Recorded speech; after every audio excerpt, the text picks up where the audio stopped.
So this month we have Rohan Joshi, who is our curator, and he's recommended some great books. Yeah, he's amazing. He's too much fun. Yeah. I'd be really interested to know if we just if we can kind of explain to everyone about how you feel in your experience with how books have kind of helped you and what you feel about books kind of in this time. I think I know I've kind of heard you discuss it before, and I think a lot of us feel the same way, that this lockdown is a little bit like a pause.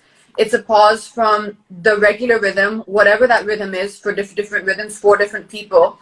And instead of looking at it as something bad or something, has happened, we can see it as an opportunity, and also take that as a way that will allow us to focus on things that we don't normally focus on, or that we don't get time to focus on. I know that you've also spoken a lot, as you just said, about how reading has helped you a lot at different points in your life and different times in your life. Before we get to that, though, I would love if you could just share a little bit with us and with everyone who's joining us today about your book, Never Been Unhappier. I know when I first read this book, it was a while back now, but when I first read the first few chapters, it really kind of hit me. In fact, I kind of had to take breaks and kind of, process it, because there's some really, really important things that you said in the book. And I think right now, more than it's always relevant, but especially right now, I think there's some really relevant things that you address in the book. Yeah, so I mean, we've talked about this. It's, I think now more than ever, even people who've never experienced anxiety or depression are probably going through it for the first time, because we're in a very weird and unprecedented situation. Nothing like this has ever happened before. So it's only natural that people are going to be going through that, phase of uncertainty. For me, my book is basically about my entire journey with depression. I started experiencing depression when I was 12. Which has now been pretty much my entire adult life that, I've sort of dealt with depression. And my book just basically goes through what my experience and my understanding of living with depression for that long is. So I try to talk about as much personal experience as I can. I've got my diary scans in there because for me that's it's an easy way to sort of show rather than actually just tell. It's for me showing you actually bits and pieces of when I was going through an episode, what I was thinking and how I was feeling at that time. At that time. And I think my the crux of my book is basically acceptance. It's one of the reasons that I've been able to sort of deal with what I have going on is the fact that I've accepted it. I've learned that it's a part of my life. I don't know if it's going to go away completely. So far it hasn't in my life, and it's something that I manage on an ongoing basis. And the fact that I've accepted that gives me a much better outlook on it. I know how to deal with it better now because I've actually accepted it as a part of my life. There's one thing that I've heard you kind of talk about before. I think I read it in maybe one of the articles which you've done, or maybe on one of the blogs which you've done, where you spoke about something that fear of the unknown is really what causes the worry and anxiety, because we're worried about something that we don't know about. It's not in our control. And there's something that you kind of discussed was a good way of dealing with that worry and the negative thoughts is to kind of ask yourself and question yourself, that is the worry rational or helpful? For example, I think you've given an example that you can't control the virus, right? We don't know exactly what is going to happen. It's an unknown. Yeah. So how much worry about that is even, useful or helpful to us? I'd just really be interested to hear a little bit about what you kind of how you. Yeah. So, I mean, what's interesting to me is that human beings were the only creatures that actually think of the future. There's not a single other animal on this planet that actually imagines the future or hypothesizes about the future or wonders about the future. We're literally the only living creature that thinks about the future, rather than getting overwhelmed with the bigger picture. Yeah, I think that's exactly. That's where we can sometimes get lost in, is the possible scenarios that we create in our mind. That almost becomes real for us. And I think that before you know it, it's pulled you into an outcome which probably will never happen. I read somewhere on one of my favorite authors had written that, most of the things we worry about never happen. Most of the bad and negative scenarios that we obsess about in our heads, they never happen. So I think that what you said about focusing and kind of dividing it into piles of what we can actually do something about and what we can't, I think that's a really helpful way. I just wanted to jump back to to the Shiny Happy Book Club a bit, and I just wanted to ask you about some of the titles that maybe we can just talk a little bit about them, because I know there's a lot of people who, like me and my sisters, and it's in our group chat, everyone's discussing, please recommend a book, please recommend a book. I'm like, you guys just got 5 recommendations like a few days back. Yeah, we're done those.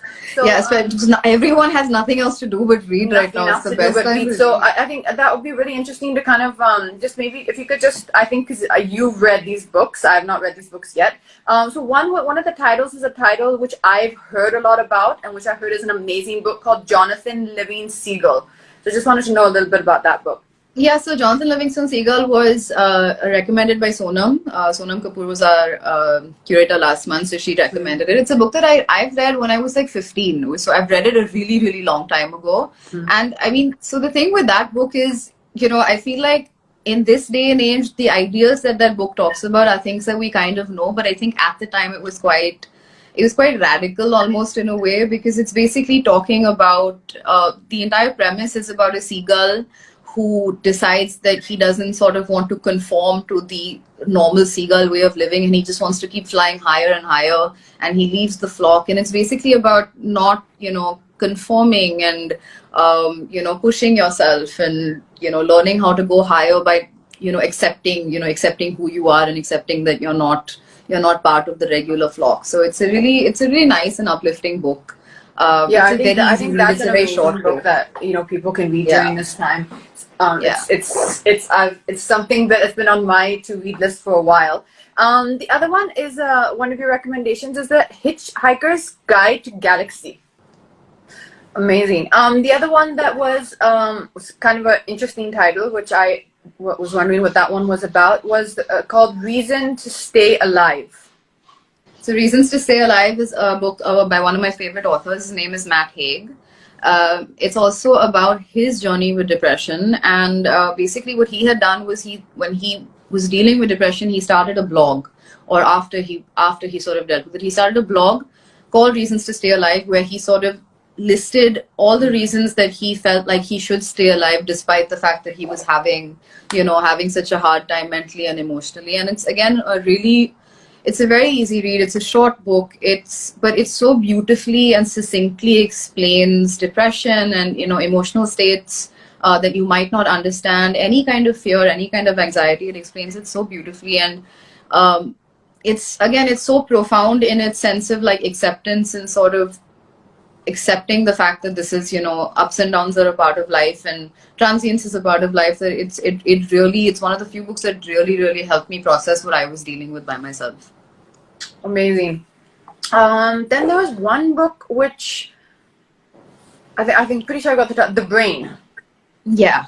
So the Brain explanatory, but the Brain, the story of you. That's Rohan's recommendation for this month. It's his recommendation. One of his recommendations for this month is the nonfiction, and I've just started reading it. And again, it's really, the reason that he's picked it, he said, was because he finds that it's really nice for you to understand what your mind, like how complex your mind is, and once you understand the complexity of your mind, you're more likely to just cut yourself some slack, because you kind of realize the crazy amount of things that your brain is processing, the way that it's dealing with things. And I've just started reading it, and it's really fascinating. It just talks about the idea of consciousness, the idea of you, the way that you process things around you, why we need to be around other people, why human beings crave attachment, so many different things. But it's such a simple thing, and we actually never think about the thing that causes the things that we think about. Yeah, the thing that causes the most trouble. We don't really just accept it for what it is.